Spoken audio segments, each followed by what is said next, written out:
Good evening. The television and radio stations of the United States and their affiliated stations are proud to provide facilities. Nixon. In the election of 1860, Abraham Lincoln said the question was whether this nation could exist half slave or half free. In the election of 1960, and with the world around us, the question is whether the world will exist half slave or half free, whether it will move in the direction of freedom, in the direction of the road that we are taking, or whether it will move in the direction of slavery. I think it will depend in great measure upon what we do here in the United States, on the kind of society that we build, on the kind of strength that we maintain.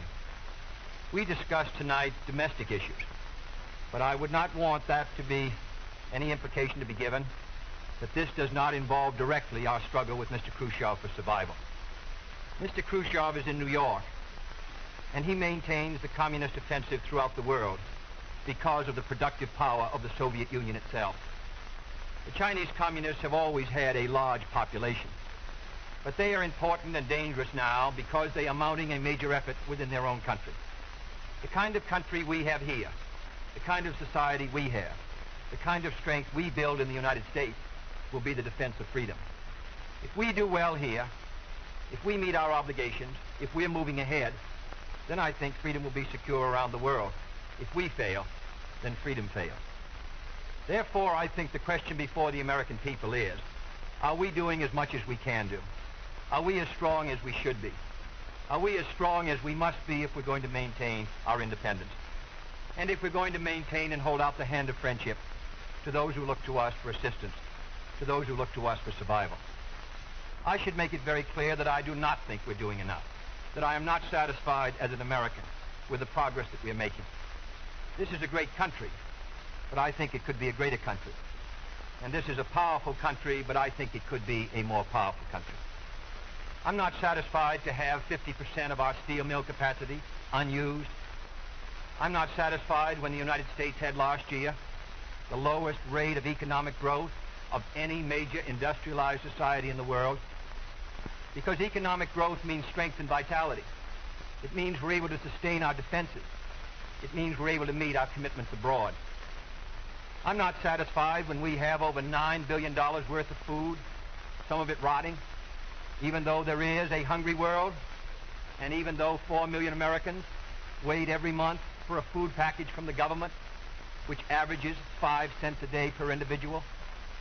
I saw cases in West Virginia, here in the United States, where children took home part of their school lunch in order to feed their families, because I don't think we're meeting our obligations towards these Americans. I'm not satisfied when the Soviet Union is turning out twice as many scientists and engineers as we are. I'm not satisfied when many of our teachers are inadequately paid, or when our children go to school part-time shifts. I think we should have an educational system second to none. I'm not satisfied when I see men like Jimmy Hoffa in charge of the largest union in the United States, still free. I'm not satisfied when we are failing to develop the natural resources of the United States to the fullest.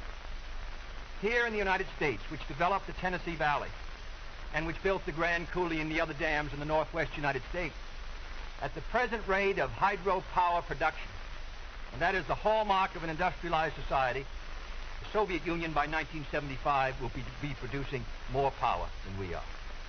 These are all the things, I think, in this country that can make our society strong or can mean that it stands still. I'm not satisfied until every American enjoys his full constitutional rights. If a Negro baby is born, and this is true also of Puerto Ricans and Mexicans in some of our cities, he has about 1/2 as much chance to get through high school as a white baby. He has 1/3 as much chance to get through college as a white student. He has about 1/3 as much chance to be a professional man, about 1/2 as much chance to own a house. He has about 4 times as much chance that he'll be out of work in his life as the white baby. I think we can do better. I don't want the talents of any American to go to waste. I know that there are those who say that we want to turn everything over to the government. I don't at all. I want the individuals to meet their responsibilities. And I want the states to meet their responsibilities. but I think there is also a national responsibility. The argument has been used against every piece of social legislation in the last 25 years. The people of the United States individually could not have developed the Tennessee Valley. Collectively, they could have. A cotton farmer in Georgia, or a peanut farmer, or a dairy farmer in Wisconsin or Minnesota, he cannot protect himself against the forces of supply and demand in the marketplace, but working together in effective governmental programs, he can do so. 17 million Americans who live over 65 on an average Social Security check of about $78 a month.